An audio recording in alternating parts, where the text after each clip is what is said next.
สบายดีพ่อแม่พี่น้อง FC หมู่เพื่อนเบ่สุขุสุขคนผู้ที่ติดตามเฟซดูจันทร์ศรีทัศน์เนาะมื้อนี้ถือว่ามาพักผ่อนหย่อนอารมณ์พักผ่อนหย่อนกายนั่งชมวิวกินลมชมอากาศนั่งชมน้ำตกเนาะสถานที่ท่องเที่ยวอยู่ที่เมืองปากซอง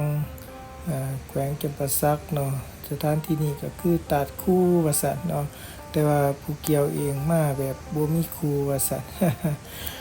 สถานที่นี้ถือว่าเป็นสถานที่น่าท่องเที่ยวอีกสถานที่แห่งหนึ่งเนาะ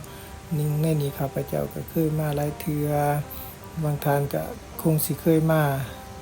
สัมผัสด้วยตนเองหรือว่าบางท่านอาจสิบ่เคยมาเพราะฉะนั้นแล้วก็ถือโอกาส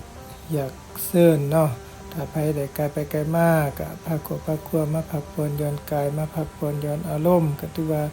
สถานที่ท่องเที่ยวแห่งนี้ก็ถือว่ามีตู้ห้องรับนักท่องเที่ยวแขกต่างไกลไทยต่างถิ่นเนาะได้มาพักผ่อนหย่อนกายได้มาพาครอบครัวมานั่งกินข้าวหรือว่าในช่วงปีใหม่จังซี่ก็ถือว่ามี